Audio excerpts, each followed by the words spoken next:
will become, it will create a micro environment inside the body of the larva favorable to that parasite.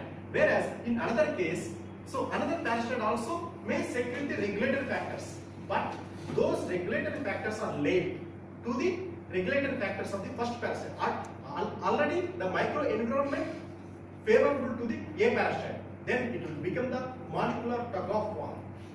Molecular tug of war would take place between the two regulatory factors secreted by A parasite and B parasite.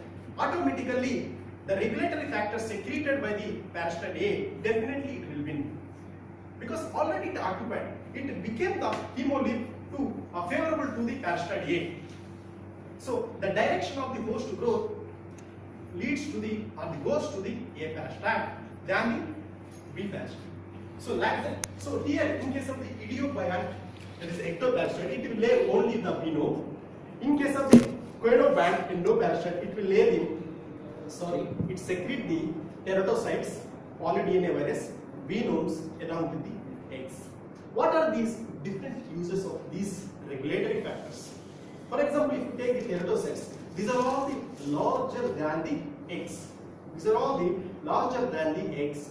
These are all useful for the hatching of the egg, and also regulation of the host growth it will take, and also synergistic effect.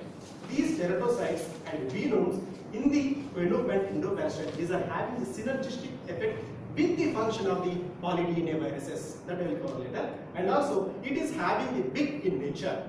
It is also having the nutritional function. These teratocytes are also having the feed the these immature larvae or the egg. Inside the egg, embryo will be there. These teratocytes also will be feed the embryo inside the egg. So these are all the useful functions of the teratocytes. And coming to the venome proteins, what are the venome proteins? I can tell the venome protein, it is not static. It is a dynamic nature, because the venome protein secreted by the ectoparasite, it will paralyze and it will kill the host. Whereas in case of the endoparasite, the venome function would be reduced. It doesn't have the killing nature. It doesn't have that much of effect which is shown by the ectoparasite. It is having the synergistic effect with the PDBs. Because PDBs, for expression of the PDBs genes, there is some time would be there. There is some time gap would be there. In that time gap period, these venomes will protect the eggs so that it cannot be encapsulated. So here you can say what are the venome functions means. In case of the ectoparasite, it will do the paralysis, morphological changes of the host larva, and viability and immune function of the hemocytes it will restrict, and host immune suppression will take place, and also in case of the hemocyte spreading also it will avoid, so that the encapsulation will be reduced. In case of this endoparasite, as I already told that it is having the indirect effect and it is having the synergistic effect. It will help to the PDB infection. How it will do? So coming to the poly-DNA viruses. Poly-DNA viruses are the first discovered by the George Salk. He is the pioneer in case of the poly-DNA viruses. There are two viruses. One is the DNA viruses, another one is the RNA viruses. The DNA viruses group in that the poly-DNA viridae. This comes under that family. In that, first what he did, first he washed the Venturinia canescens. The parasite eggs he has taken, he washed off the eggs and he injected artificially into the Ephesia cunella. In that host, then automatically he observed that there is a encapsulation. And again he naturally, whatever the eggs got from the Venturinia canescens, he injected. Then the encapsulation would be reduced or there is no encapsulation. So later there are some research has been occurred after that they have found this. These are all the poly-DNA viruses responsible for the immune suppression of the host. So how the poly-DNA viruses takes place means there are all the parasites doesn't have or don't have this poly-DNA viruses.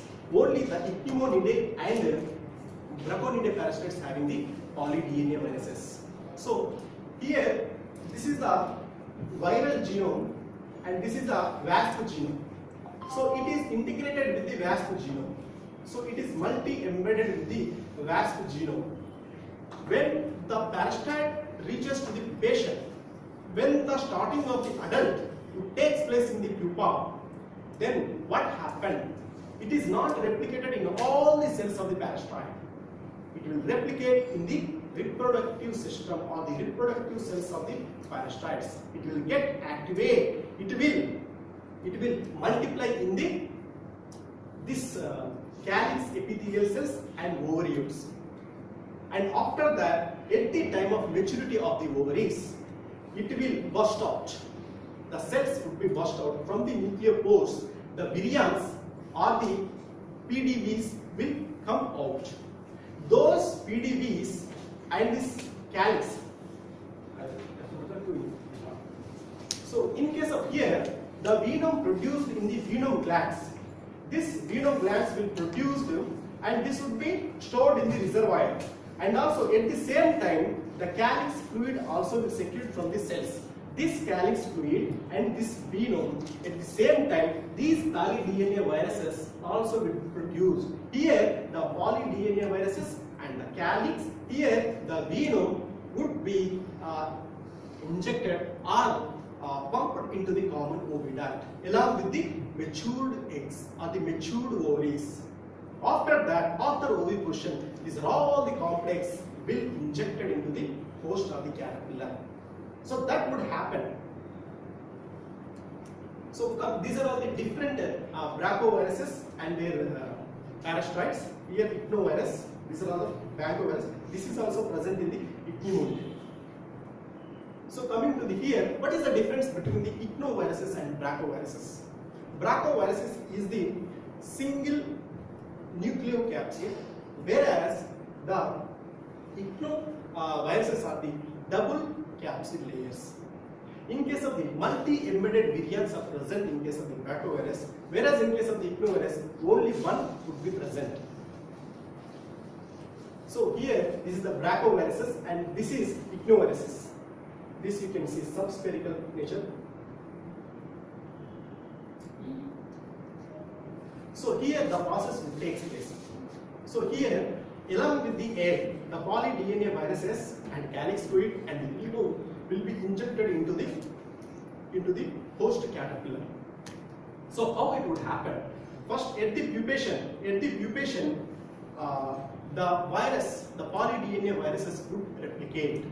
And after that, after becoming the adult, whenever it is going to oviposit, it will release into the host. Then automatically it will enter into the host caterpillar and it will enter into the hemocytes and host tissues. And it will depress the function of the hemocytes and automatically the immune system will be reduced. And automatically the parasite would outcome with the other. How the, here you may ask that, how the competition takes place? Because all the parasites won't secrete these polydNA viruses. Some of the parasites will secrete, means pneumonidae, brachyonidae. If the competition would occur between some other family, then automatically the other family may get suppressed. So like that it would happen the competition between the immature stages. So here like this. Coming to the factors. Now we have seen what are the different mechanisms involved in physical combat, physiological suppression. In that physiological suppression, larva and adult would take place. Coming to the factors, how the factors affecting the intrinsic competition. So there are four factors majorly. One is the time of oviposition, environmental temperature, host species, host feed, that is the nasty host hypothesis. I will cover later. These three factors I can explain by taking this case study, a study in insect multiparasitism, the mechanism and control of the competition for possession of the host by R.C. Fisher. So in this, what they have did, first time of oviposition. In the time of oviposition, they have taken the two parasites. One is the Porogens chrysosticus and Nematris canescens. This is the diadigma now, and this is the Venturium. So these parasites they have taken, and this is the host larva, Ephesia sericarium, and they have taken the 15 healthy mature larvae and they have allowed for the oviposition to the Porogensis and Nematis, and they have maintained for the 6 replicates about 90 larvae they have maintained, and they have kept for the 25 degrees centigrade, and after 4 days after the oviposition they have taken the dissections, they have observed the larva of the Ephesia sericarium. So in that, what are the results to indicate? 41 of the Ephesia containing the both species and 36 only one larva. So in the 36 larva, 24 are the Porogens and 12 are the Nematis. That means here the probability is that if the oviposition takes place at the same time, 1:1 ratio should be maintained. So the probability of the competition should be 50:50 or the 1:1. But here it is not happening like that. Why? Means they have drawn the results and they told that the Porogensis is the best competitor against the Nematis. But some of the scientists they raised a question that how it would happen. Are you studied the developmental period of the Porogensis and Nematis? After they studied the developmental period of these two parasites, and they have concluded that 59 hours for the Porogens and 69 hours for the Nematis. So here 10 hours would be the gap. So 10 hours older larva. So here Porogens is the 10 hours older larva. So it may compete. It may compete because the environment inside the host and the mandibles development, it is having the abundantly, so that it can outcompete the Nematis. So for that, what they have done, they thought differently and they have changed the experiment. How we can do this? What they did now, artificially injection, through the artificial injection method. So here immediately hatching of the egg of the Nematis and 10 hours old of the Porogens. So then automatically the age of the two eggs would be same. So they have injected into the host, Ephesia sericarium. And they have again studied, they have did the dissections. At that time, 23 to 18, 23 are the Porogensis and 18 is the Nematis. Statistical analysis revealed that there is no significant difference between the Porogensis and the Nematis. They confirmed that if there is no age difference between the two parasites, automatically they are having the 1:1 competition ratio. If there is the age difference is there, then automatically whichever is the older larva, that will outcompete the other parasite. So like that, for confirming this experiment, they have also did another 2 experiments. One is they have, in this case, Porogensis diadigma. It is the excess age over the Nematis. For example, 35 hours older, 40 hours older, 53 hours older, 10, 20, 30, 40, 4, 10 and 20. Among all the cases, the Porogensis is the winner. And again they did the Nematis is the older. So 30, 30, 10, 20, 30. So these are all the older than the Porogens. Then automatically the Nematis wins. So the oviposition leads to the age difference. So if A parasite attacks 10 hours before, B parasite attacks 10 hours later, then automatically the before the larva which is outcome is the B parasite larva. So like that they have concluded. So oviposition is a major factor to outcompete as the result of the intrinsic competition. Coming to the temperature. So how the temperature would take place? They have exposed to the different temperatures like 15 degrees, 18, 25, 28, 30 degrees. As the temperature increasing, the developmental time of the egg also reducing. So it is favorable to the Porogens. But here in case you take 168, 230, 118, 171, 59, 60, 48, 52, 45, 50. In these two situations, the Nematis is taking the more time for the egg to hatch. In case of this duration of the egg to first instar, it takes 20, 28, 13, 19, 17, 7, 6, 6, 6, 6. So as the temperature increasing, the Porogensis having the more faster developmental rate, so that also it will outcompete the Nematis. So this is the see here the 30 degrees centigrade, the developmental period of this Porogensis is the 45 hours, whereas here 55 hours or the 52 hours. So 5 to 6 hours is the difference between the Porogensis and the Nematis. So they have studied the chemistry. They have studied. So this is the emergence percentage. Emergence of the